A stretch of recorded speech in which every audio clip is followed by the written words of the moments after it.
Don began his 36-year career as the first head coach at West Mesquite. He also coached at Highland Park, Plano East, Coppell, Plano West, and has several wins. I'm not sure how many he has. He's very, very successful in his career.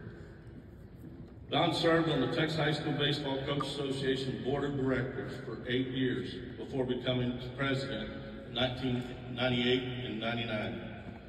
Coach English thanks the Lord Jesus Christ, his family, friends, players, assistants, mentors, and Texas High School Baseball Coaches Association for his incredible journey in high school baseball. I'm proud to present Don English.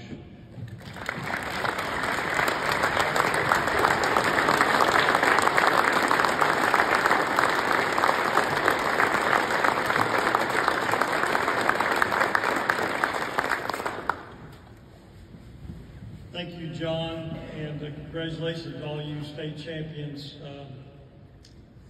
John, what a way to go out, right, as state champion and president of the association. Fantastic. Coach Banda, what an honor it is to be inducted alongside you and Grace. Matt, I'm sure glad you're speaking after me.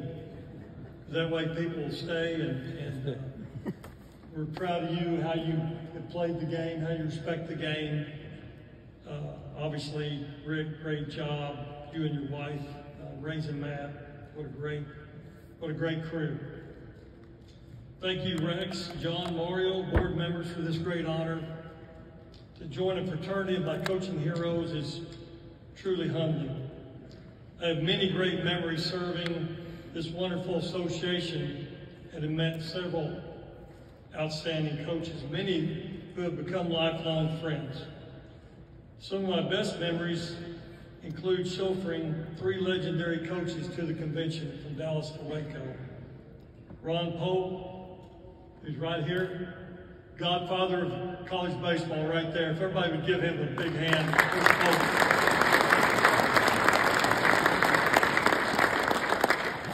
They don't win the World Series this past year at Mississippi State for the work that you put in, Coach Polk, all those years. Another guy that I had the opportunity of chauffeuring back and forth, Jerry Kendall, University of Arizona, and then Skip Bergman at LSU. You know, these guys were stuck with me in the car, so I thought, hey, they got nowhere to go, so I'm going to pepper them with questions, and they were very kind and humble with each question. Several times we've asked Coach Polk to be a clinician. All he would do, he'd ask for, very humbly, he'd say, Coach English, could you pay our, my traveling expenses, and by the way, can I sell my baseball book? Yes, sir, we can make that happen. And of course, if you've seen Coach Polk's baseball book, we always call it the Baseball Bible, because it's the foremost curriculum with baseball.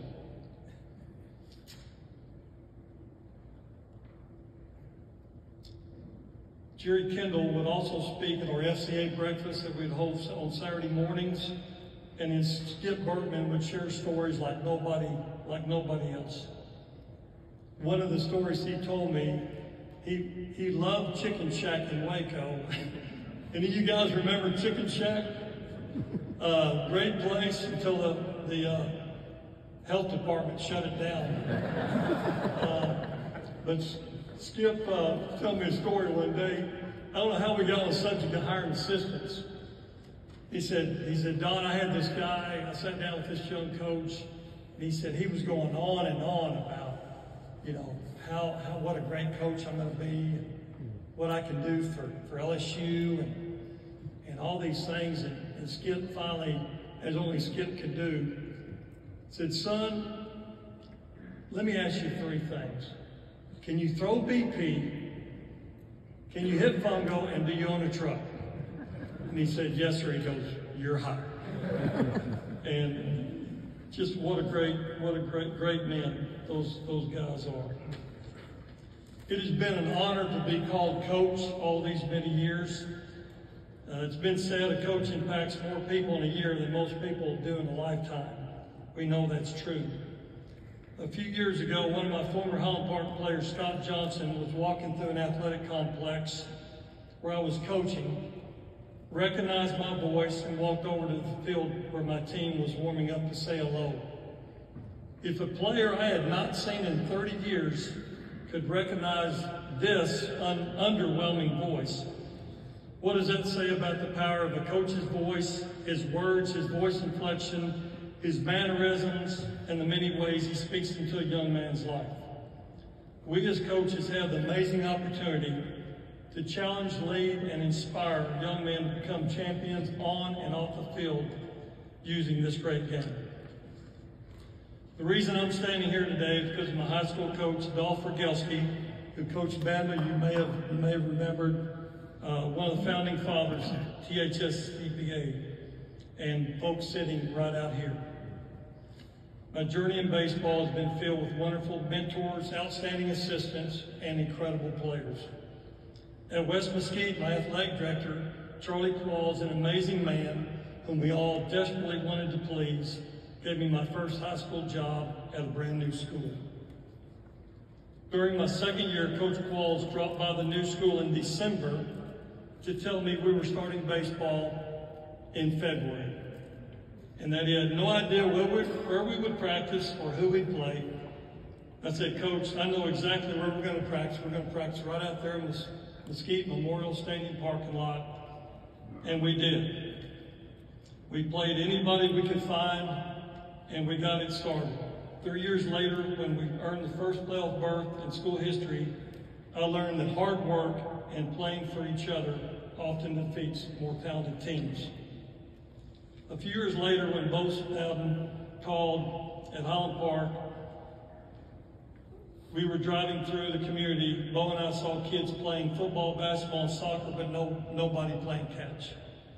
After 3 years of teaching kids how to practice, how to compete, even how to wear a uniform, we built a winning culture. And by the way, before our first game, we're getting ready to sprint on the field, and I looked down, and my starting right fielder was wearing Argyle socks underneath his stirrups. I was like, we got a little work to do. But thanks to some of these guys right over here, we got it done. Once we built a new infield, added fencing, lighting, and covered hitting tunnels, we were off and running. If you build it, they will come, and that is true. Soon thereafter, our players, led by Will Barr and Blake Anderson, named the field Scotland Yard. Still the coolest name in high school baseball. Many years later, I was thumbing through some Scott's baseball camp registration forms and immediately recognized 6-year-old Clayton Kershaw and 7-year-old Matthew Stafford. I'm guessing the one thing they remember from that camp was slip and slide. At Plano East, I met now Executive Director of Secondary School Principals, Archie McAfee, a champion for kids, coaches, and his faculty. A great man who trusted and resourced the men and women he hired. One day, Archie called me in to tell me that one of my players, daily, as he drove to lunch, right as a golfer right down the street was about to hit a golf shot or putt, would lay on his horn.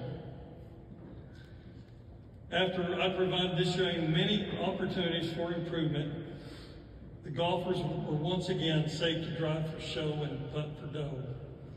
Plano East, I discovered kids who simply needed a passionate leader who could put them in a position to win.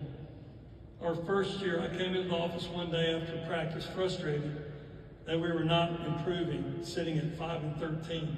My assistants let me know that the previous year they had been run ruled by our crosstown rival twice. I was shocked. Needless to say, I tempered my expectations, and we went on to win our final 15 of 17 regular season games, losing in the regional semifinals to Mike McGilvery and the Woodlands. Clearly a better team.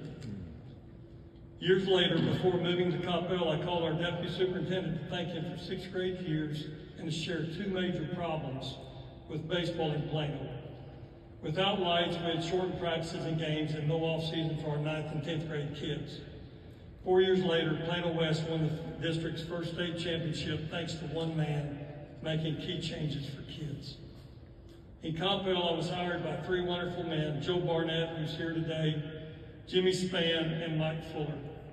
There I met some of the best kids I've ever known. Coaching the Cowboys, I learned in a 3-game series, although you get run-ruled badly in game 1, you can still come back and advance deep in the playoffs. The key is having kids who love to compete and win for each other. It was also at Coppell that I discovered an absolute gem in Pat Hernandez, not only an outstanding coach, but the best grounds guy in Texas, now working full-time for the Rangers. My final public school stop was Plano West. Gerald Brent, who's here today, Mike Hughes, and Kathy King gave me the opportunity to return to one of the top districts in Texas. And only there a year, I was fortunate again to coach great kids. One, Billy McKinney was my only first-round draft pick. I had no doubt that the only thing I did for Billy is to help him relax and enjoy playing the kids' game. A decade ago, I landed at Trinity Christian Academy. There I've had the incredible opportunity to complete my coaching career and lead the boys' athletic department, learning from Dave Dell, our outstanding head of school. The opportunity to freely share with kids, families, and coaches the hope that is in me through Christ, especially during the hard times the game of baseball and life will bring, has been the opportunity of a lifetime. The constant in my career has been the amazing people who surrounded and supported me. Outstanding principals, athletic directors, assistant coaches, trainers, Young Life, FCA, and coaches outreach leaders like Stan Holmes, Carter Smith, and Scott Pope, amazing players, and my family. I'm fortunate to have the greatest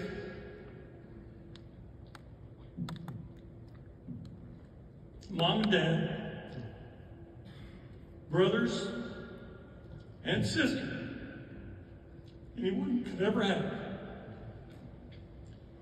To my 3 sons, Jordan, Grant, and Wade, thank you for enduring being a coach's kid at times. And thank you, Beverly, my best friend, for being a Hall of Fame wife and mother. In closing, I want to briefly share some essentials I've learned along the way, and I hope it will encourage you today. Number 1, prayer is the greatest resource we'll ever have. God wants to be honored in all we do. Emerson said, one man with a passion can do more than 100 men with an interest. Clearly hyperbole, but with purposeful passion, we can make a positive impact on kids. 2, the kids will always be worth it, no matter how tough, disappointing losses and difficult skirmishes with parents. By the way, ask Joe Ray Halsey how they handle conflict in West Texas. It's a great story. 3, keep learning, keep growing. John Wooden always said that even after winning 10 consecutive national titles at UCLA, he would always be in the back of a room just like this, taking notes, trying to improve and grow. Coaches in this association are also a tremendous resource. For me, Bart Bratcher, Mike Campbell, Pete Craycroft, Rick Gear, and others are men who poured into me. By the way, check out 3D Coaching. It's the best version of coaching curriculum on the market. And by the way, the free 99 version, my favorite price, is through FCA. 4, true satisfaction comes from being a servant leader. It's about players, staff, maintenance, and custodial crews, those who serve faithfully day to day. Incredible human beings like Kathy Denny, an assistant in our athletic department at TCA, who has faithfully served our school for nearly 30 years. These are the folks that should be celebrated. Lastly, coaching is much more than orchestrating a great practice or getting a W. Critical to outstanding culture are team dinners, community service projects, and moments counseling young men struggling with self-confidence or any number of issues, ultimately helping young men realize they do have what it takes on and off the field.